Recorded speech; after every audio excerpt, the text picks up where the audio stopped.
Bismillahirrahmanirrahim. Assalamualaikum warahmatullahi wabarakatuh. Waalaikumsalam. Kembali kita bertemu dalam program IC dari Iksanuddin Nursi, Dr. Iksanuddin Nursi dan Husnul Mar'iyah Conversation. Nah, kalau kita melihat akhir-akhir ini, ya kita di satu sisi banyak sekali isu-isu yang dibongkar jadi isu dalam negeri di dalam konteks ini politik. Kita sebelumnya sudah bahas yang ekonomi ya Bang, yang lebih banyak ekonomi politik, sosial, dan seterusnya di dalam konteks itu. Ada yang ramai juga isu tentang tentang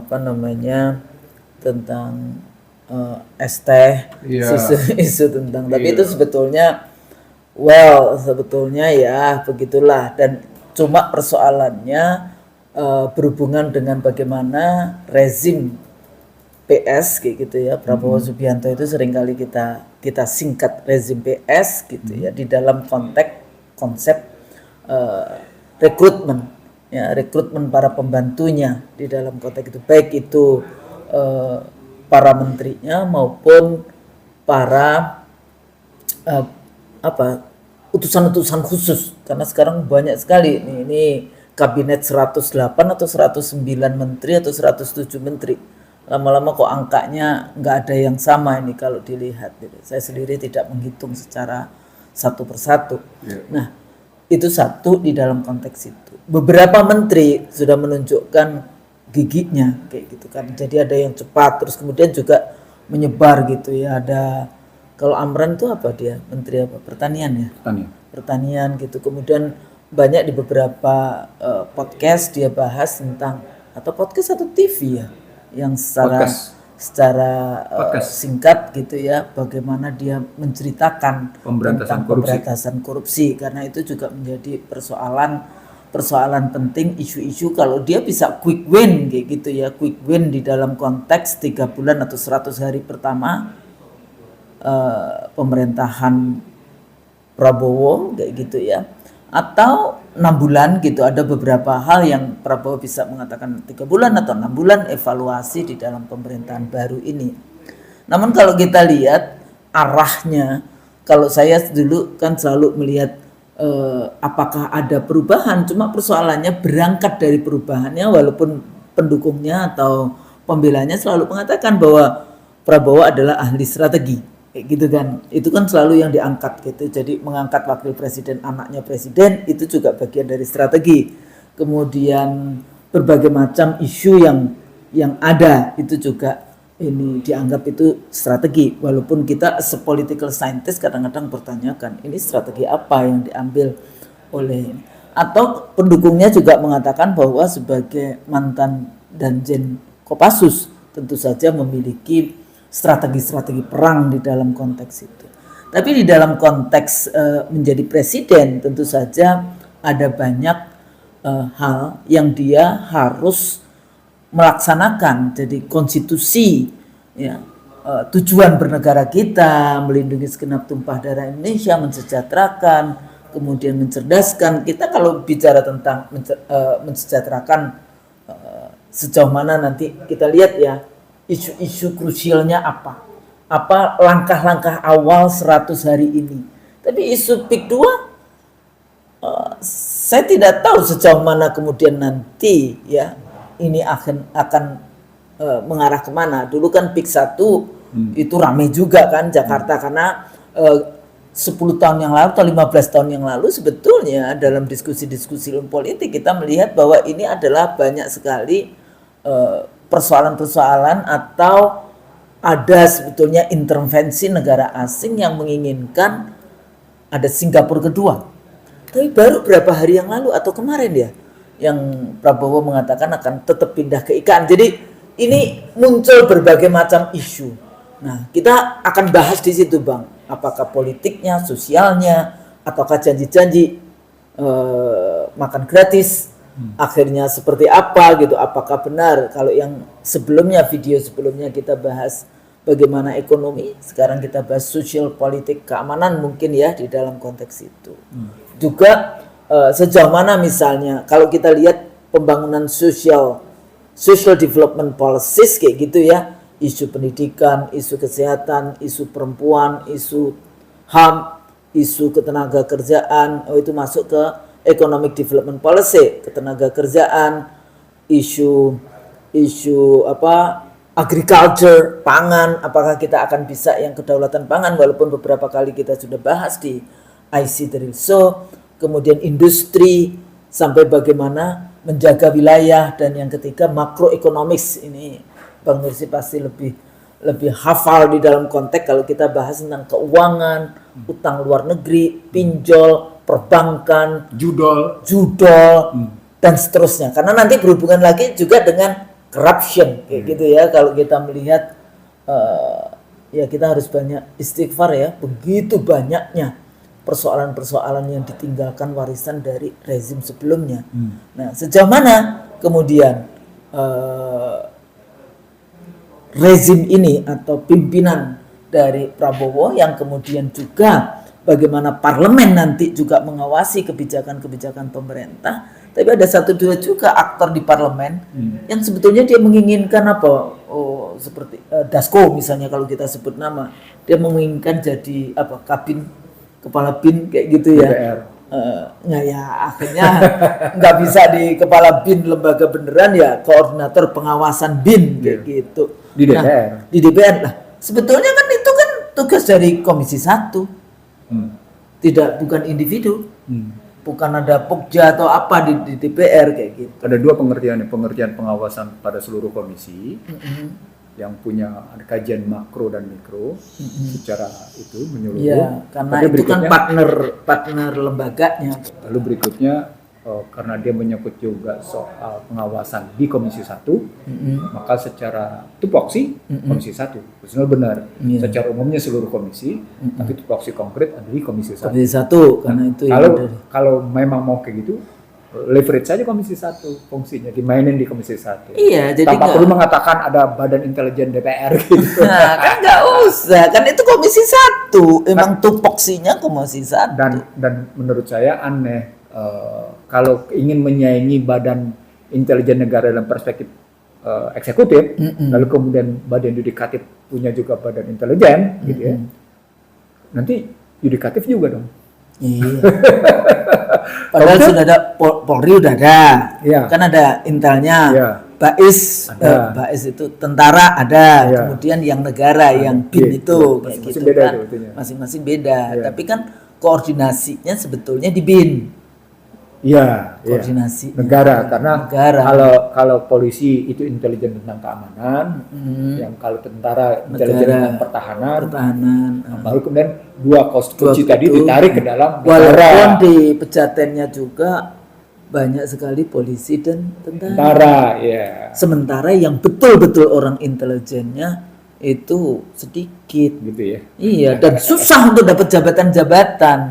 Selalu tersingkirkan kayak gitu kan. Nah, di sini letaknya sebetulnya itu problem meritokrasi. Sebetulnya di situ letaknya. Kita juga baik-baik saja kalau kita mau belajar tentang CIA, bagaimana dia anak-anak pandai dari Harvard itu sudah dibawa ke Pentagon, yang kayak gitu-gitu kan. Kalau di Sydney itu ICU ngambilnya dari Sydney University, di Australia itu Sydney University. Makanya dulu seringkali dibilang, oh kamu pasti dari Bakin ya. Dulu masih Bakin, zamannya saya kuliah di sana. Saya bilang gitu. Well, saya juga tahu kamu dari ICU, padahal saya kan bukan orang Bakin gitu loh ya. Saya bukan orang Intel gitu. Saya bukan representasi Soeharto, saya bukan orang Intel. Saya adalah dosen ilmu politik Universitas Indonesia yang kuliah di Sydney Uni. Tapi orang berpikir dengan statement-statement di kelas, dengan pandangan saya yang seringkali ngobrol dengan dosen-dosen, dibilang kamu dari Bakin ya, katanya kayak gitu. Terus saya bilang ya di sini juga banyak dari ICU, kenapa enggak kita exchange saja information. Malah saya ketawain kayak gitu. Nah Bang, kita mulai dari keamanannya dulu, ataukah kita mulai dari conversation kita dari isu politik atau isu nitty-gritty yang kasus PIK, kasus corruption, bagaimana handling isu on that issue, kira-kira arah. Jadi kan kalau menjadi pemimpin kan dia bisa mengarahkan kita mau kemana bangsa ini 5 tahun ke depan. Itu catatan awal tahun yang kita mau bikin, bagaimana evaluasi akhir tahun mengarah ke Ya, tahun berikutnya. tahun berikutnya. Catatan akhir tahun dan bagaimana ke depan. Menuju ke depan. Tahun 2024 secara politik adalah tahun yang menentukan, gitu kan? Iya. Karena terjadi pilpres dan terjadi pilkada. Pilkadanya serentak, Iya, ya. gitu ya. Heeh. Pilpresnya juga tetap seperti biasa, ramai, luar biasa. Lalu dalam konstruksi pilpres itu timbul masalah nir etika, nir moral, kan diawali dengan itu. Keputusan MK 90. Iya, rentetan gitu dari sebelum election, Iya. yaitu selection, election, sampai kemudian sekarang ini kita masuk ke Iya. delivery. Jadi kalau kita, karena itu dilakukan pada 14 Februari kan, berarti kan persiapannya sudah dibikin sebelumnya. Dan catatan politik di 2023 itu kan catatan yang menunjukkan bahwa social distrust tidak teratasi. Political distrust tidak teratasi. Selalu saja ada istilah yang tetap melekat pada Demokrat karena memang kita menggunakan demokrasi liberal. Selalu saja ada istilah-istilah yang mengemuka seperti cebong kampret, ekstrim kanan, ekstrim kiri, radikal, moderasi, gitu. Semuanya muncul ke permukaan, gitu. Yang pada hakikatnya 2023 menggambarkan ada tumpukan masalah yang terbawa, jadi carry over. Ya, carry over. Carry over ke 2024. Nah, carry over itu masuk ke dalam kancah pilpres. Pilpres. Jadi dan orang langsung menyebut dan salah satunya Husnul Maria menyebut sebagai mahkamah angka, bukan mahkamah kalkulator disebutnya, karena memang ketentuan yang dibangun oleh para pembuat undang-undang, keributan pemilu di Mahkamah Konstitusi adalah keributan tentang angka, bukan keributan tentang norma. Value. Jadi bukan keributan tentang value, bukan keributan Prinsip. soal jurdilnya, bukan persoalan bagaimana pelaksanaan, tapi bagaimana angka-angka yang diraihnya. Jadi mereka mengindikasikan sebagai kecurangan itu dengan angka, bukan kecurangan dalam perspektif misalnya preemptif. Betul. Ya kan? Bukan preemptif. Jadi kecurangan itu bisa dilakukan dengan preemptif gitu. Contohnya bansos. Itu yang masalah jadi kelihatan tidak terselesaikan, tapi ditumpuk. Sudahlah keluar keputusan kayak gitu, dan keputusan itu juga keputusan MK dibenarkan oleh KPU dalam rangka mereka menerima pendaftaran Gibran Rakabuming Raka, sehingga orang memasalahkan seperti PDIP memasalahkan ke PT UN, misalnya. Itu gambaran. Iya, dikalahkan. Mas harus tahu dan dikalahkan. Jadi poinnya adalah hukum yang dibangun itu ternyata berhadapan dengan sesungguhnya dalam gambaran kekuasaan. Jadi negara hukum gitu, equality before the law, sebenarnya cedera dalam perspektif carry over masalah pada 2023 ke dalam 2024. Nah, carry overnya itu tadi, norma tidak dimasalahkan tapi angka dimasalahkan. Nah, kemudian juga nyata di situ. Itu catatan politik awal di situ, Husnul. Padahal kasusnya adalah kasus demokrasi liberal.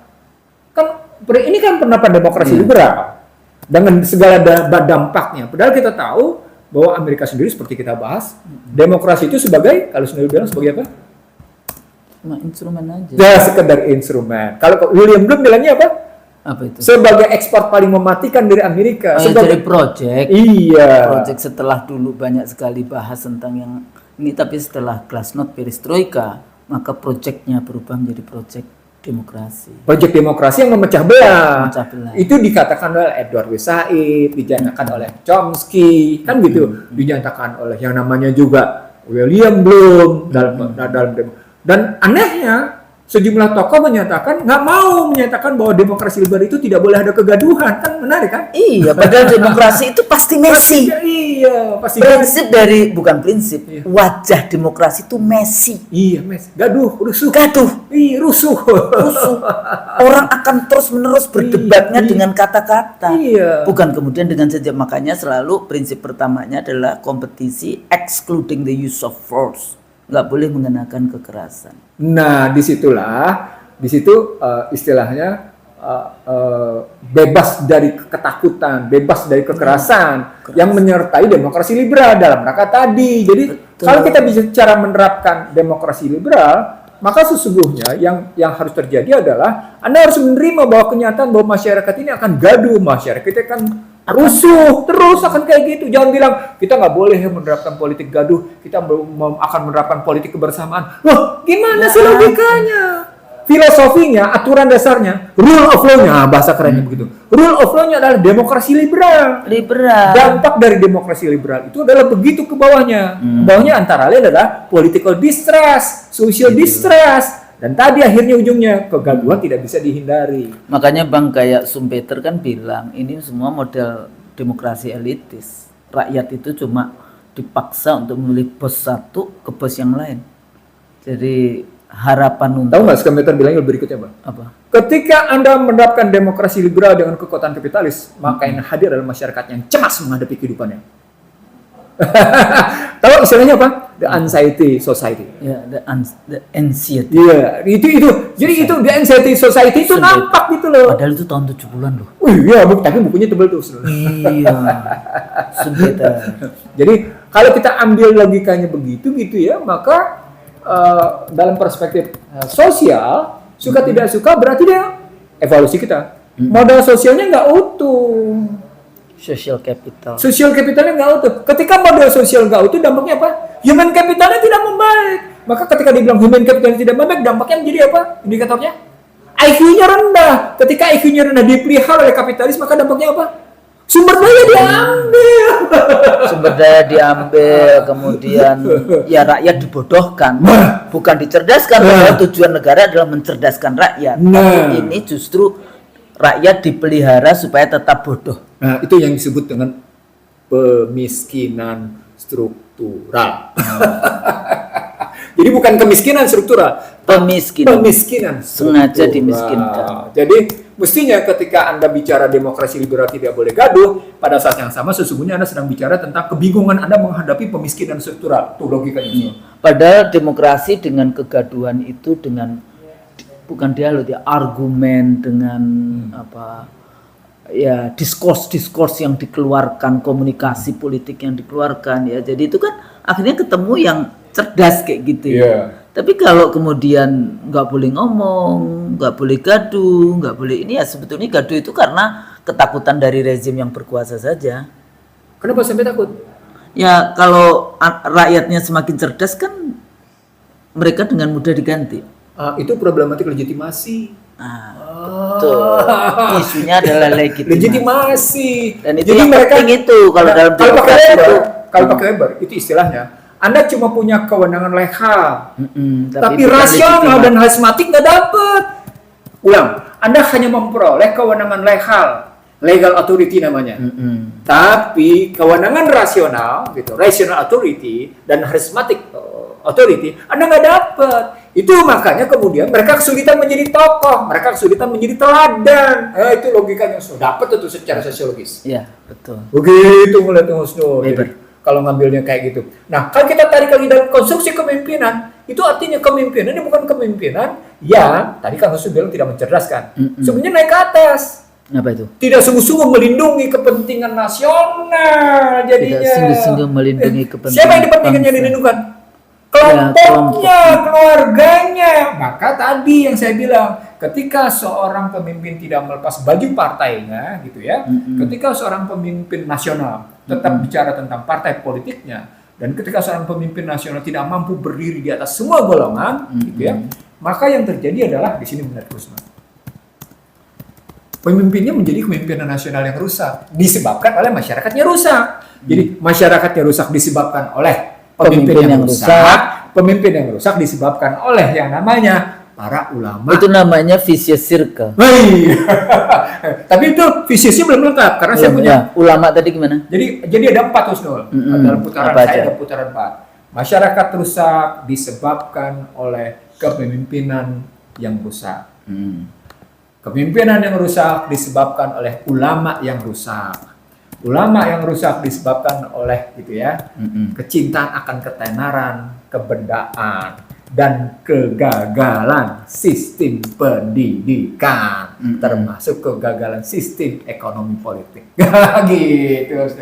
Karena begitu gambaran sisi pendidikan gagal, dia menggambarkan kegagalan sistem sosial. Sistem sosial.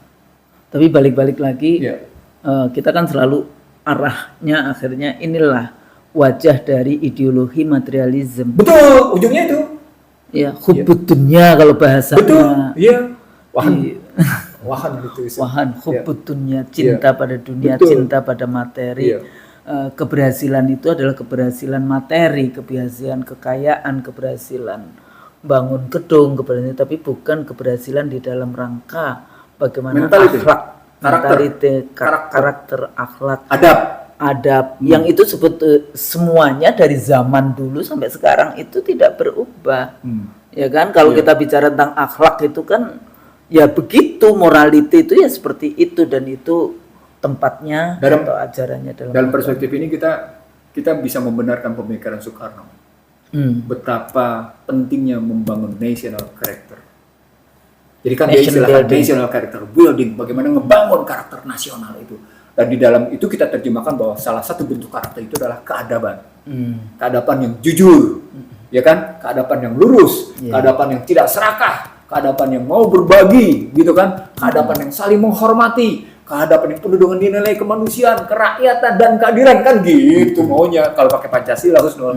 Jadi keadabannya keadaban penuh dengan sikap keagamaan, karena memang kita bukan negara agama, tapi negara beragama. Iya. Negaranya orang-orang beragama. Gitu jadi yang tidak beragama sebetulnya nggak ada tempatnya di Indonesia. Karena ada ketuhanan yang Maha Esa itu tadi. Tapi bukan berarti kemudian kayak menteri kita selalu mengatakan kalau nggak mau bayar pajak keluar aja dari Indonesia. Halo, siapa sebetulnya yang dulu yang berjuang Republik ini sampai dia sampai Indonesia merdeka? Kalimat itu sebenarnya kalimat menampar dirinya sendiri. Iya. Tahu nggak kenapa? Kenapa? APBN sekarang tergantung sekali pada pendapatan rakyat sebesar 80%. Jadi pajak. Jadi kalimat menunjukkan dia tidak amanah.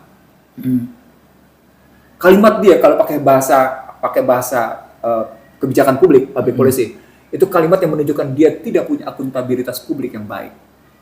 Gitu ya. Ulang, kalimat itu menunjukkan tidak punya akuntabilitas publik yang baik. Ketika dia mengharapkan pajak dari rakyat, maka sesungguhnya pertanyaan, apakah dengan pajak yang dia ambil dari rakyat sebesar 80% itu Kembalikan.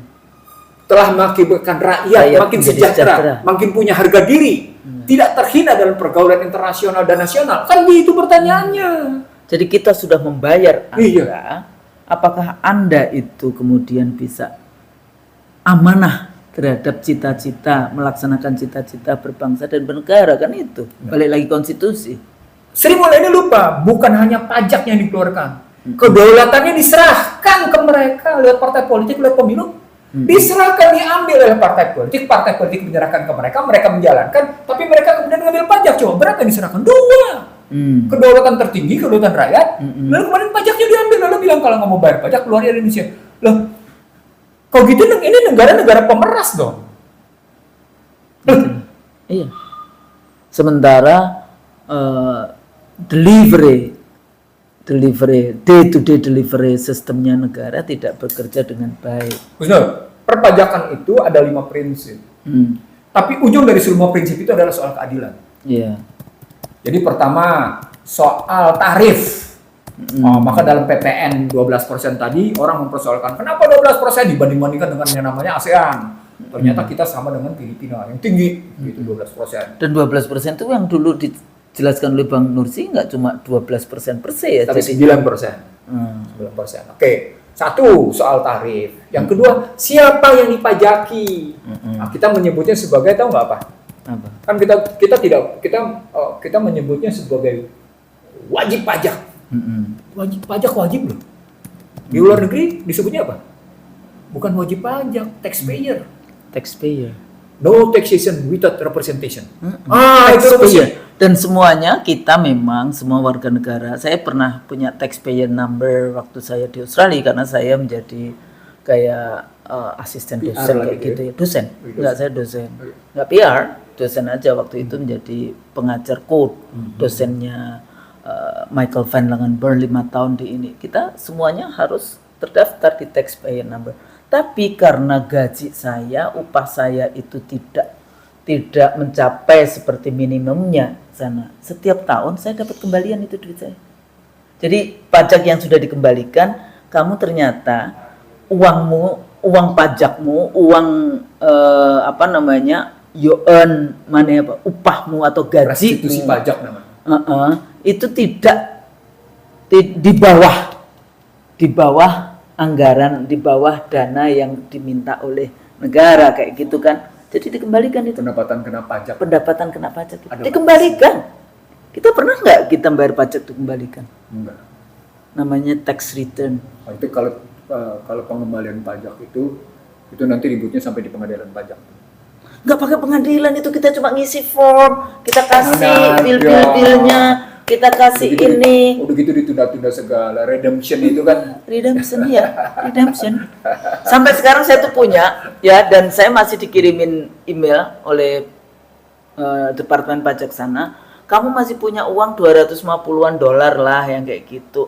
Apakah kamu akan berikan ini sebagai charity, ataukah kamu minta kayak gitu? Itu ditanya lewat email. Itu karena kejujuran. Oh, oke. Itu bagian dari accountability, public accountability namanya. Salah satu contoh. Contohnya begitu. Langsung loh ya, ini pengalaman saya. Karena konten dari public accountability adalah honesty. Kejujuran. Nah, persoalannya dengan kita nggak paham. Kita cuma bayar pajak, kemanakah pajak-pajak itu larinya? Nah, itu yang menjadi persoalan.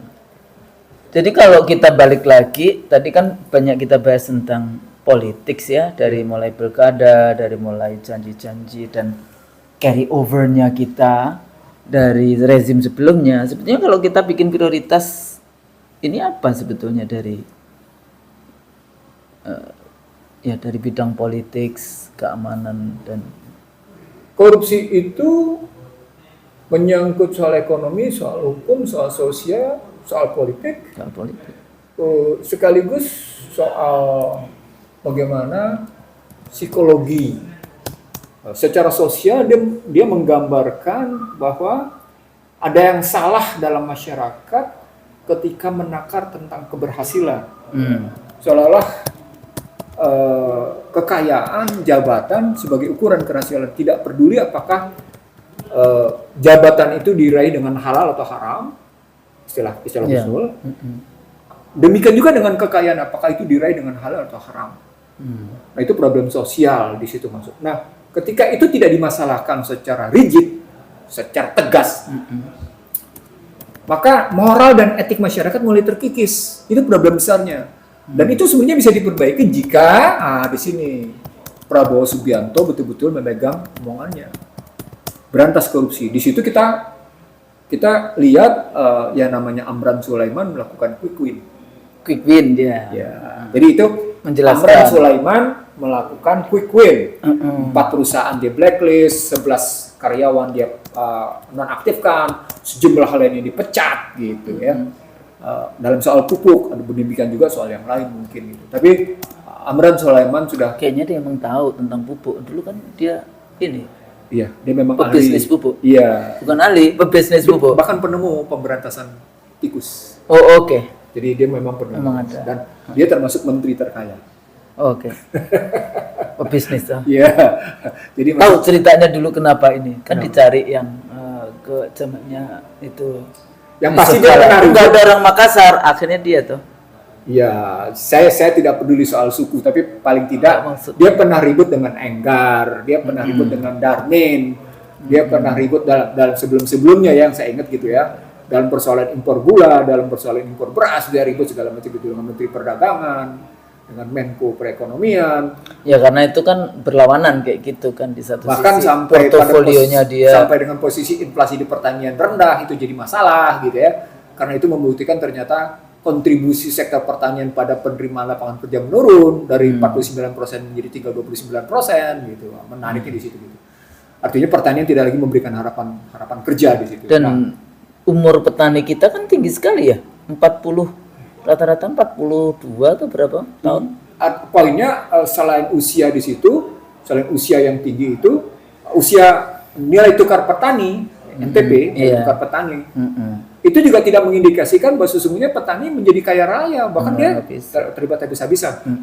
Tapi lupakan itu. Yang saya ingin katakan adalah Amran mulai membuka quick win dan mulai menguak celah gitu ya untuk masuk ke dalam terbentuknya apa yang kita sebut social and political trust.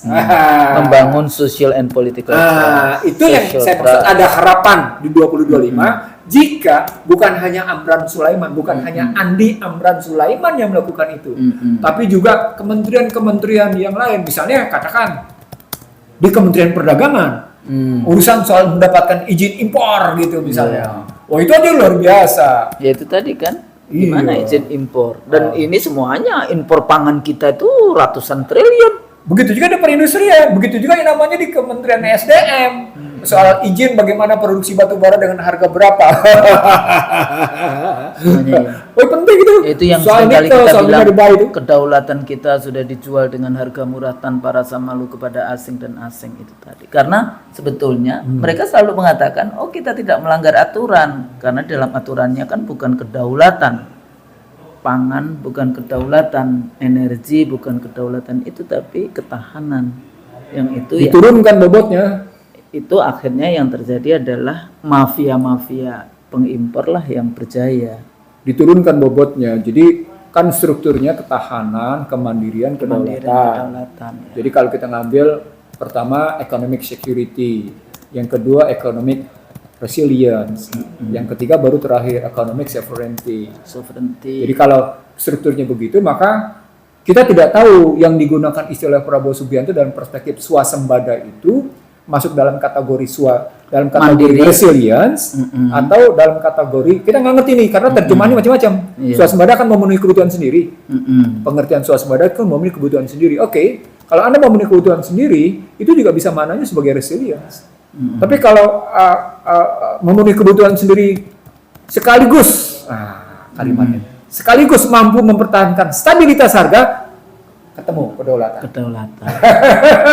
Jadi walaupun digempur oleh barang impor misalnya, tapi stabilitas harga tetap terjaga. Itu Jepang. Itu model kebijakan Jepang. Iya. Jangankan Jepang, Singapura yang nggak punya lahan pertanian dia mampu jaga stabilitas harga. Dahsyatnya. Masa Jepang deh yang memang punya lahan. Singapura yang tidak punya lahan, tahu nggak kenapa dibangun? Kenapa? Karena dibangun secara vertikal. Perikanan dibangun secara vertikal. 8 lantai coba untuk memenuhi kebutuhan perikanannya. Dahsyat kan?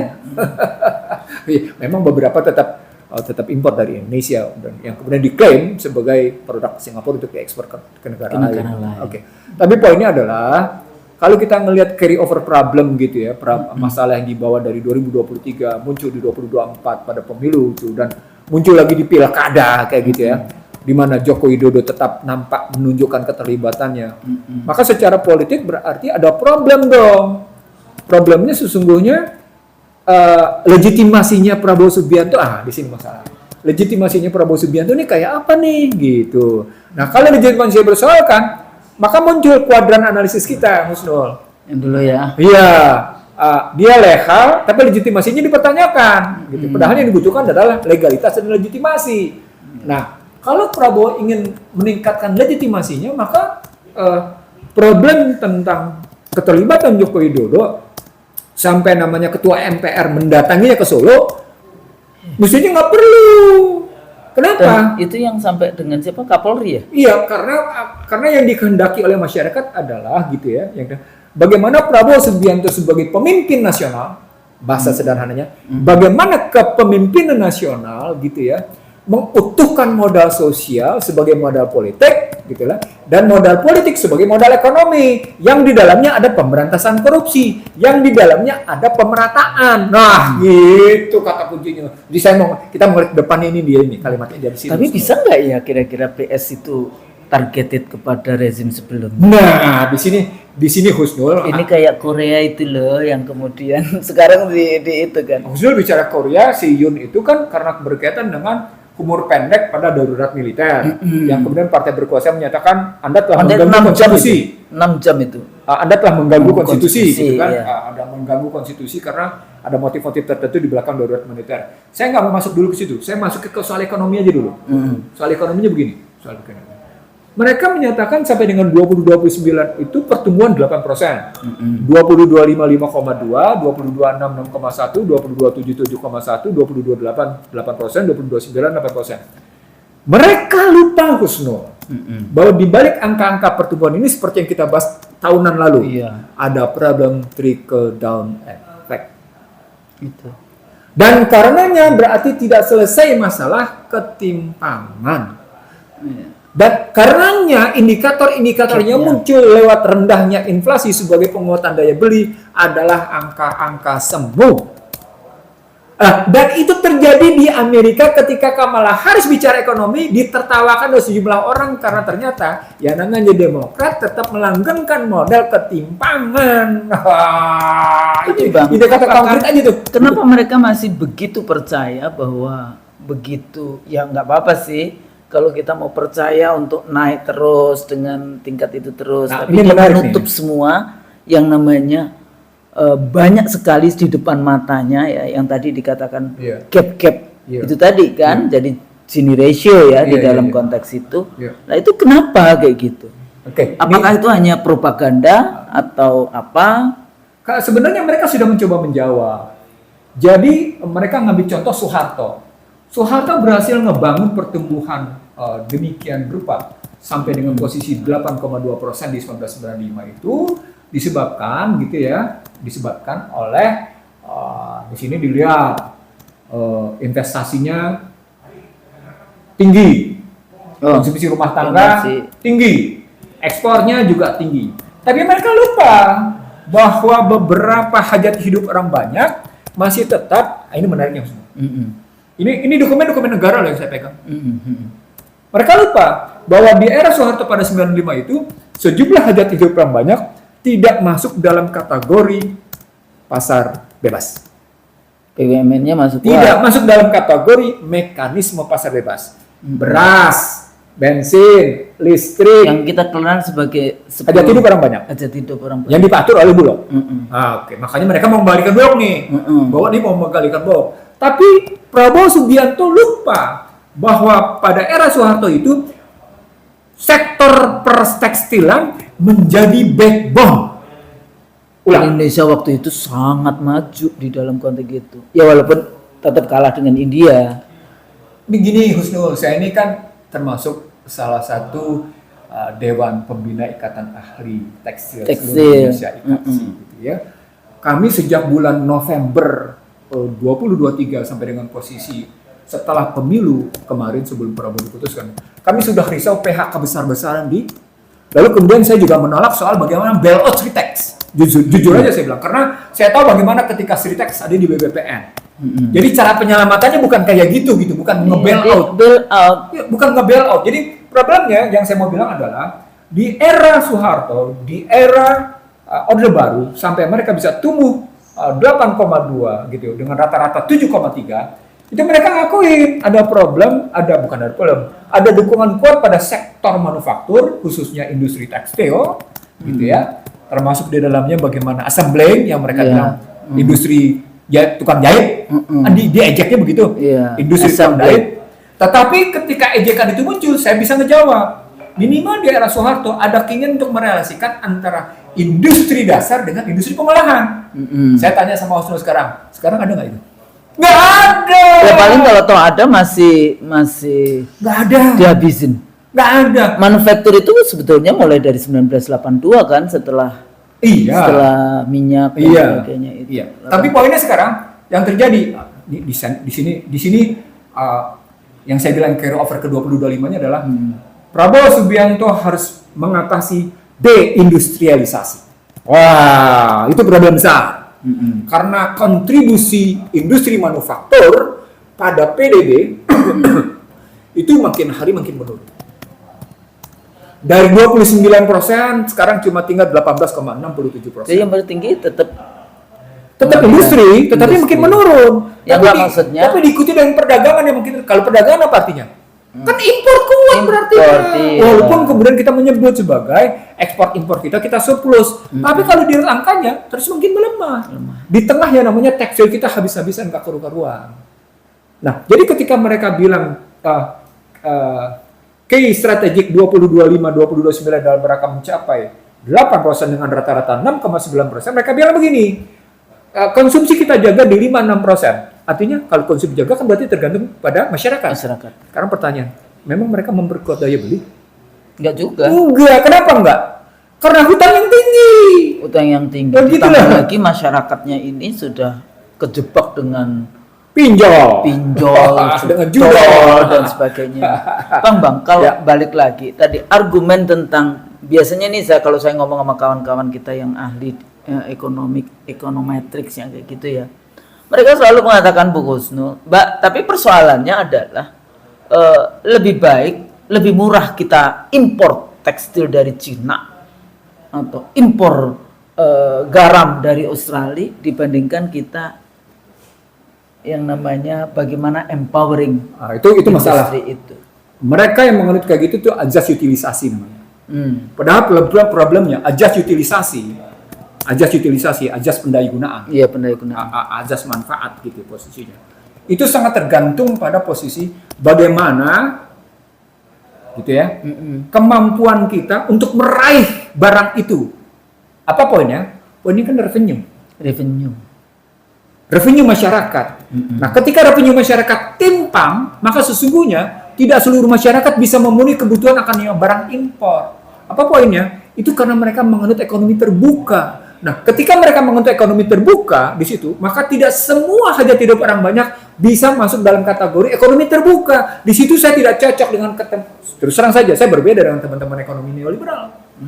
Di situ letaknya perbedaan antara tadi yang Bang Nursi katakan sebagai apa yang dulu Soeharto di mana hajat hidup orang banyak masih negara mengontrol, negara mengatur sehingga stabilitas harga dan sebagainya itu bisa dipertahankan. Nah, sekarang bedanya sekarang kita the private lead public kayak gitu ya. Itu model liberal, neoliberal di mana privatization itu menjadi kudeta korporasi berjalan.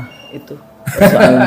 Nah, hal kedua yang mereka bilang ketika mereka dari situasi masalah kayak gitu, mereka menjawab begini, key sectors lebih lanjut adalah soal manufaktur, yakni hilirisasi.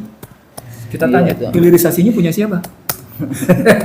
Berikutnya, Bang, kayaknya perlu disampaikan ini kepada pemirsa IC The Real Show, karena kita sangat sering mendengarkan dari dulu pada saat kampanye wakil presiden, calon wakil presiden, sekarang jadi wakil presiden, ngomongnya hilirisasi, tapi dia paham nggak itu? Siapa yang tadi memilikinya itu? Mereka bilang hilirisasi itu punya dampak pada tenaga kerja. Ya. Begini, bukan kita mau menolak hilirisasi punya dampak pekerjaan. Tapi sekarang pertanyaan berikutnya, kuenya ketika kita strukturkan, siapa yang menikmati lebih besar? Di tengahnya namanya bahan bakunya dari kita. Kan pertanyaan begini, Husnul. Pertanyaan begini. Dari 15 orang terkaya di Indonesia, sumber kekayaannya dari mana? Kan dari alam Indonesia. Alam Indonesia. Lalu kemudian diolah menjadi dihilirisasi, refinery lah, misalnya dihilirisasi, gitu ya. Sekarang pertanyaannya, sudahlah mereka mendapat keuntungan besar dari sumber daya dengan eksploitasi habis-habisan, ekstraktivisme itu tadi, lalu masuk ke dalam hilirisasi, maka pertanyaan berikutnya, kalau di sini struktur kuenya mereka sudah ngambil dan negara hanya menerima tetesan. Negara hanya menerima nih ya, bukan rakyat. Negara aja trickle down effect gimana dengan rakyat? Maka dihilirisasi sama. Rakyat pun akan menerima tetesan. Pertanyaan berikutnya, muncul keadilan nggak? Ya tentu. Di sini salah. Jadi yang harusnya yang tadi pada saat kita mendapatkan keuntungan dari resources yang ada, ini langsung rakyat, bukan segelintir orang. Jadi masalah besarnya adalah ketika mereka bicara tentang pertumbuhan yang rata-rata 6,9 itu, ya, dengan pertumbuhan 22,98%, dia mengabaikan atau kemudian menutup mata tentang ketimpangan. Sudahlah belum tentu tercapai, saya bilang duluan nih. Belum tentu tercapai karena problem ruang fiskal yang sempit, gitu ya.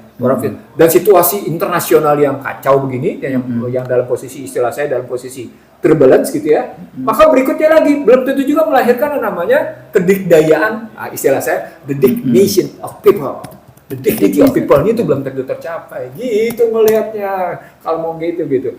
Maka ketika dia bilang key policy strategicnya deregulation, perdagangan, investasi, teknologi dan inovasi supaya tercapai 8% pada 2029, 2028 dengan fokus selama 4 tahun ke depan adalah pada konsumsi masyarakat sehingga bisa tumbuh ke investasi 10%, ekspor di kisaran 9%. ini asumsi-asumsi ini ceteris paribusnya, ceteris paribusnya terlampau banyak membuang faktor-faktor kokoh, faktor-faktor signifikan. Jadi bahasanya begini, oke, kalau Anda begini-begini, ceteris paribus akan begini. Tapi ada faktor-faktor signifikan yang tidak diikut sertakan dalam ceteris paribus itu, gitu. Apa dampaknya? Dampaknya apa? Anda punya lagi masalah pada problem sosial, pada masalah sosial. Anda punya dampak lagi masalah pada politik. Anda punya dampak lagi pada hukum. Politik artinya apa? Orang-orang kaya tetap menguasai dengan model begini, gitu loh. Iya, ya balik lagi tadi. Rakyat hanya terima remah-remah, gitu. Tadi semuanya itu ya dimudahkan dengan sebenarnya itulah hegemoni kapitalisme, hegemoni liberalisme yang terjadi. Iya. Hegemoni yang terjadi. Jadi kalau kita tidak sedang menularkan. Atau biasanya Bang Lucy ingat nggak kita ngomongnya unholy alliances-nya antara para elit politik, ya, pebisnis dan siapa lagi? Partai politik. Partai politik. Termasuk para pendukungnya. Ya, dan pendukungnya mendapatkan itu leverage. Jadi sebelum trickle down efeknya ke rakyat, mereka juga bagi-bagi di antara mereka. Tapi satu Bang, tadi yang menarik sebetulnya deindustrialisasi. Dulu tahun 70-an Indonesia punya banyak duit, industrialisasi, terus kemudian 80-an manufaktur yang dikembangkan, lumayan bagus ada, tapi kemudian kena pakto dulu karena banyak sekali yang seperti itu. Kemudian di era reformasi itu benar-benar kemudian pasar. Nah, tapi ada beberapa statement yang katanya kita menuju ke teknologi. Apakah memang deindustrialisasi ini kemudian masuk ke teknologi communication, apa yang katanya Prabowo ketemu waktu di Amerika, atau sekarang ada yang fashion, ada yang selalu mengatakan oh ya teknologi AI dan sebagainya, itu masuk nggak nih di dalam kancah atau diskurs yang terjadi di rezim Prabowo? Saya kira dalam beberapa hal Indonesia latah. Nggak, dari dulu emang kita tuh latah. Ada latahnya itu ada. Ketika misalnya menyebut industrial 4.0 gitu. Iya. Itu latah karena istilah itu digunakan oleh Klaus Schwab, World Economic Forum. Padahal tahap 2-3 belum jelas. Apa indikator tidak jelasnya? Tidak ada jelasnya relasi antara industri dasar dengan industri manufaktur. Gitu. Iya betul. Apalagi kemudian industri lebih lanjut pengembangan, gitu ya. Pengembangan itu sampai detailingnya kayak apa gitu. Misalnya kalau kita bicara tentang industri makanan saja, kalau kita bicara industri makanan, kita kan punya banyak pisang, kita punya banyak mangga. Mestinya kan kalau kita bicara industri manufakturnya kan bagaimana mangga, bagaimana pisang, bagaimana singkong bisa diolah sedemikian rupa sehingga punya usia yang lebih panjang dan bisa dikemas sedemikian rupa, lalu kemudian bisa dikonsumsi untuk jangka panjang, gitu kan mikirnya begitu. Jadi ada persoalan plantation, perkebunan, ada persoalan pengolahan, gitu kan, ada persoalan lebih lanjutnya di pasar yang di delivery-nya, gitu kan, gitu mikirnya ya banyaknya gitu. Plantation adalah soal sumber daya, ya, betul. Industri dasarnya, lalu kemudian di pengolahannya, lalu berikutnya di delivery-nya. Nah, AI, artificial intelligence, maksudnya menariknya di sini. AI, artificial intelligence dan 5G, saya belum masuk ke cloud ya, cloud itu di sebenarnya, karena memang 3 nih. Ada persoalan AI, artificial intelligence, ada persoalan berikutnya 5G, ada berikutnya persoalan yang namanya cloud, gitu ya. Untuk beberapa industri memang sudah diterapkan. Misalnya perbankan sudah menerapkan habis-habisan itu. Jadi kenapa banyak ATM berkurang? Karena orang banyak menggunakan yang namanya mobile bank. Tapi sekarang itu diganti ya, BNI 46 itu diganti sistemnya lagi. Itu kan duit. Berat untuk rakyatnya. Capital expenditure. Enggak, tapi bagi konsumennya itu jadi nyebelin aja kayak gitu. Tapi itu cara orang bank cari duit sih. Enggak, saya kan bangkit. Saya kan pernah jadi BNI 46 sekarang nggak tahu disuruh bayar pakai apa kayak gitu. Aku masih males kayak gitu. Dan kalau mengubah itu kita harus kasih KTP kita, fotokopi KTP, padahal kita kan nggak percaya dengan itu. Datanya kita dijual. Iya persoalannya. Oke. Setelah balik lagi, setelah masuk ke perbankan, masuk juga ke industri otomotif. Jadi pekerjaan-pekerjaan yang bersifat rutin memang akan diambil alih oleh AI. Bayangkan taksi saja, supir taksi saja akan dikalahkan oleh auto drive, otomatisasi. taksi, gitu ya. Di Cina sudah berjalan, di Amerika sudah berjalan, di Inggris juga sudah berjalan, gitu ya. Otomatisasi. Duit ras. Jadi Kereta ada yang nggak ada, iya, nggak kereta ada. drivernya. Tapi kan itu semuanya dengan itu tadi mainnya adalah soal 5G, mainnya soal AI, mainnya kemudian juga soal satelit, jadi kan kontrolnya sampai kayak gitu ya. Nah, sampai seberapa jauh kalau sebenarnya sampai kayak gitu Indonesia bisa terapkan? Pertanyaan besarnya menjadi begini, pertanyaannya, apakah kita sudah sampai pada titik di bidang teknologi informasi dan komunikasi punya posisi resilience atas, punya posisi kemandirian atas hulu ya, meso dan hilir. Itu 3 pertanyaan. Semuanya kita impor. Nah, itu baru pada. Jadi kalau dibilang hulu itu kan soal hardware. Amerika aja ribut sama Cina soal hardware, itu makanya muncul chip Act. Itu makanya kemudian Cina melarang soal bagaimana mengekspor ke Cina ke Amerika soal gallium. Saat yang sama juga ya namanya Amerika melarang bagaimana chip itu didatangkan dari Cina tapi diambil dari Samsung, dari Taiwan, dari Nvidia, satu lagi dari saya lupa, dari Malaysia. Jadi 4 negara karena dia memang memberikan bantuan. Coba sampai kayak gitu perang. Itu perang hulu itu. Itu perang hulu. Informasi dan komunikasi itu sekarang menjadi ini.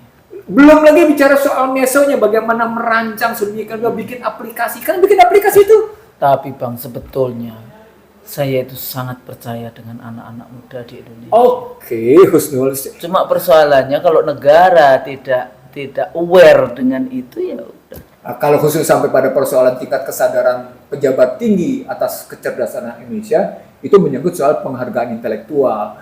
Husnul berapa tahun ngajar? Ya udah 40 tahun. 40 tahun ngajar. Hidupnya gini-gini aja kan?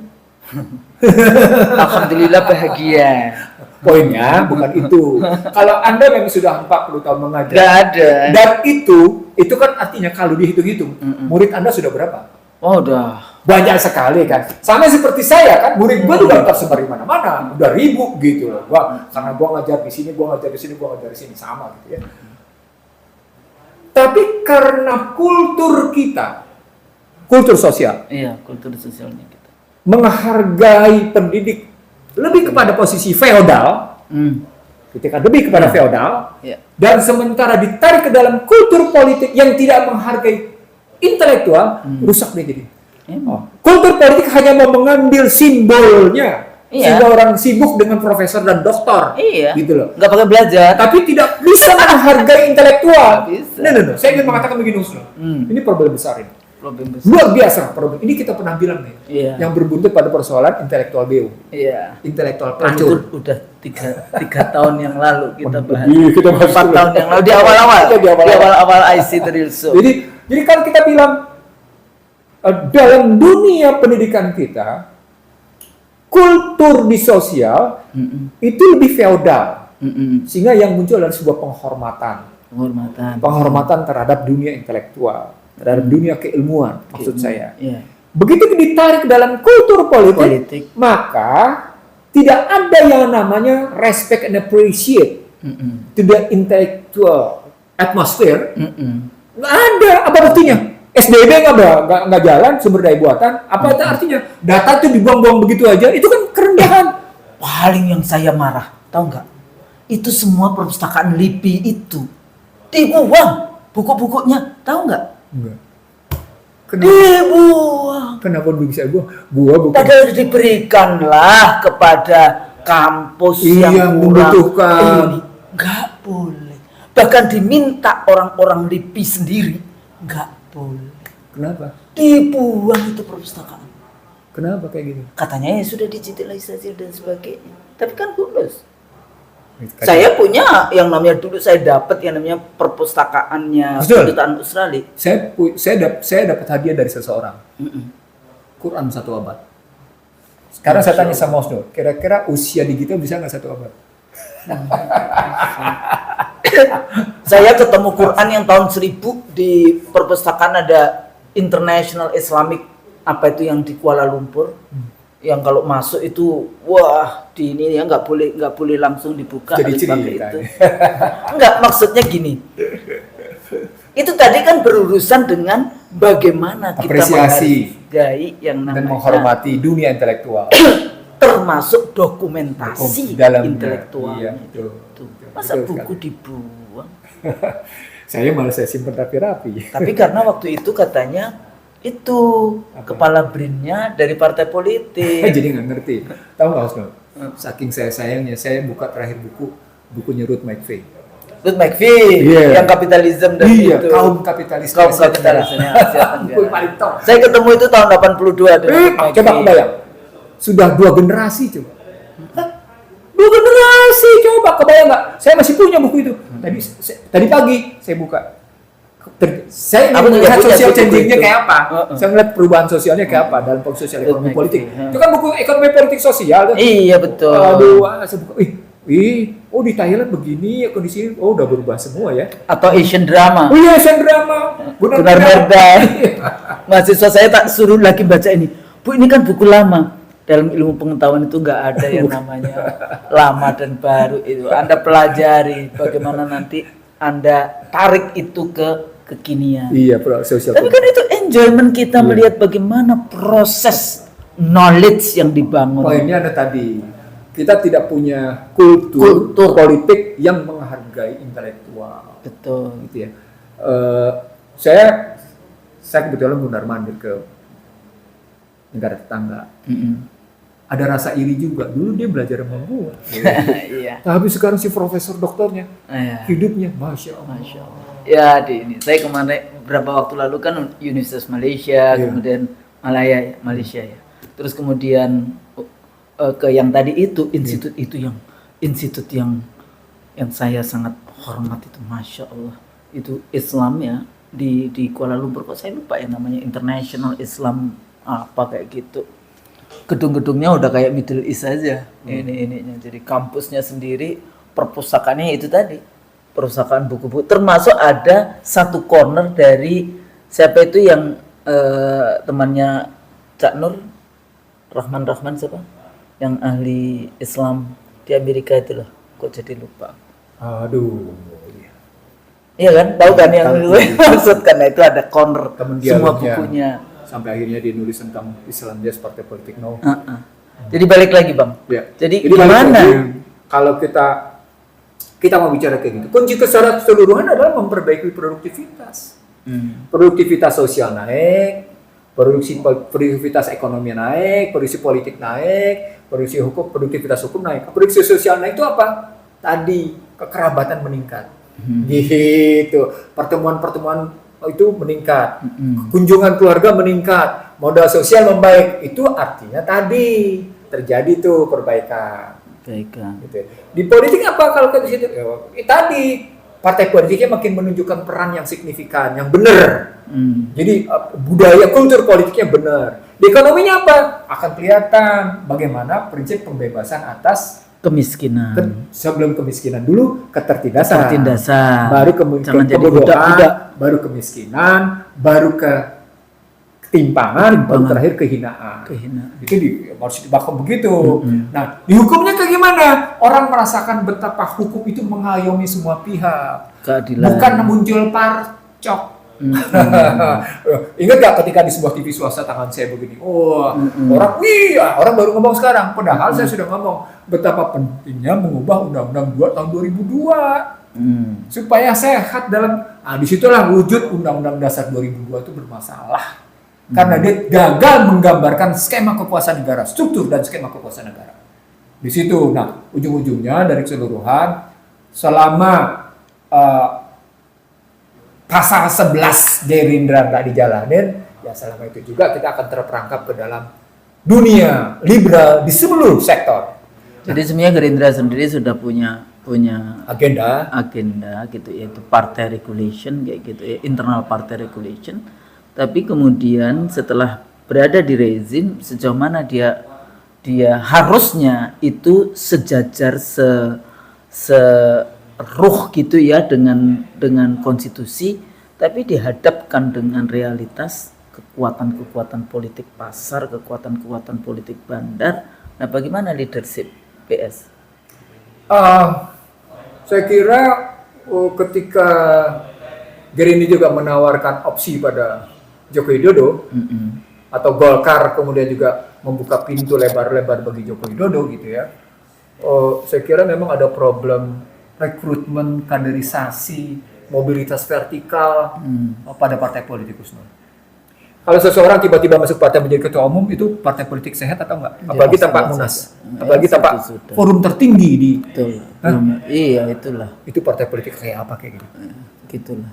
Gitu ya. Nah, kalau nanti juga tiba-tiba orang datang ke satu tempat langsung bisa menjadi posisi tertinggi, itu kaderisasinya kayak apa tuh partai politik? Dia boleh langsung menjadi anggota kehormatan, tapi jangan begitu dong ngelihatnya.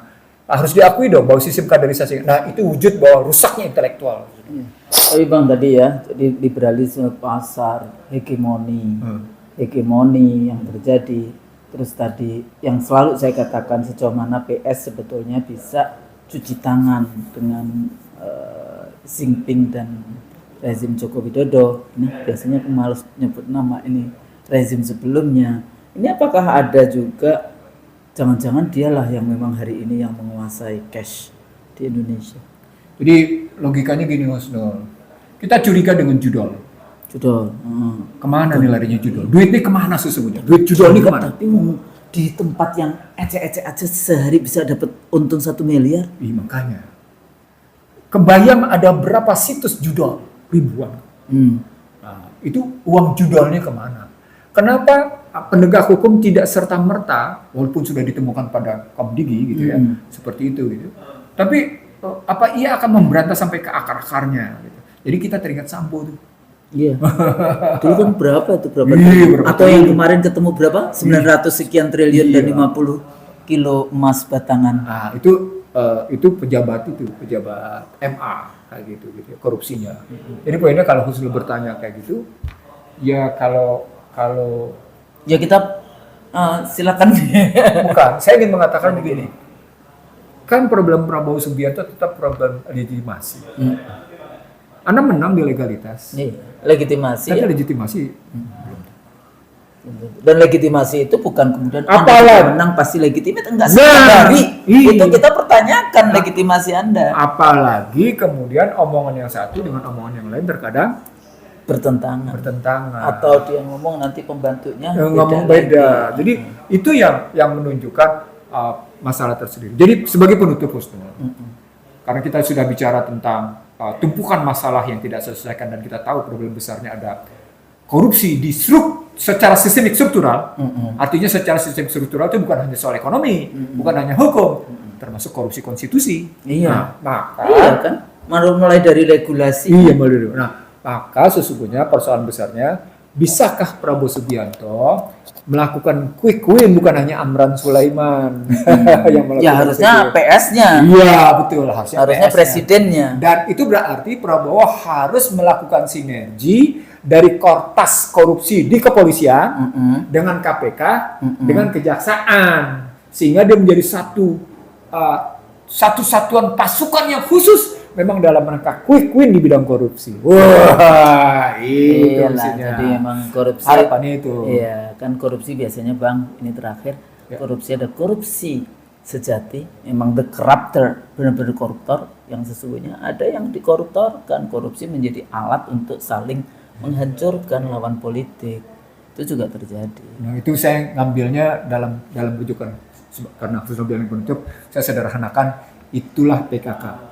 Apa itu PKK? Politisasi, komersialisasi, dan kriminalisasi karena dirujuk ke dalam pasal 6A ayat 2 Undang-Undang Dasar 2002. Gitu. 6A ayat 2 itu presiden dong. Tapi kan akhirnya terakumulasi di dia berdasarkan gabungan partai-partai politik. Sekarang KPK adalah di bawah eksekutif. Iya, gitu. Itu juga merujuk pada pasal 4 bahwa presiden adalah pemegang kekuasaan pemerintahan. Jadi 6A ketemu dengan bagaimana infrastruktur ke suprastruktur yang diterjemahkan lebih lanjut ke dalam pasal 4. Di situ saya bilang politisasi, komersialisasi, dan kriminalisasi. Kalau Anda musuh saya kriminalkan. Bang, ya. dalam balik lagi tadi ya, why election integrity matters, why morality matters, bagaimana akhlak itu juga matters. Ya balik lagi bahwa Indonesia adalah Pancasila ketuhanan yang Maha Esa. Seringkali kalau kita analisis kita bisa sebetulnya sama aja. Apa yang membedakan antara analisa kita, IC dari Rizzo, analisanya Bang Nursi, analisa saya, analisa para ahli dari barat sana, itu cuma satu sebetulnya. Kalau kita menggunakan tambahkan itu, kita takut pada Allah, kita takut pada nanti yaumil hisab, ya, itu menjadi hakikat gitu. Jadi itulah yang nanti hidup kita yang selamanya di sana. Jadi jadi pemimpin kalau Anda tidak takut pada Tuhan, ya gimana? Kita cuma ingin mengusulkan satu hal pada Prabowo Subianto, continuous improvement in the public accountability. Ya, tuh kalimat penting kan? Continuous improvement in the public accountability. Itu kalimatnya. Karena itu nanti akan dihisab. Iya. Saya pikir itu ya. Itu Pas, nanti akan iya. dihisab sebagai presiden. Dulu kalau sebagai partai cuma beberapa pendukungnya, sekarang jadi presiden maka 275 jutaan rakyat Indonesia akan jadi saksi nanti pada saat yaumil hisab. Saya pikir itu mudah-mudahan berguna. Kalau kami salah, Bang Nursi dan saya Khusnul Maria salah, mohon dimaafkan. Assalamualaikum warahmatullahi wabarakatuh. Waalaikumsalam warahmatullahi wabarakatuh.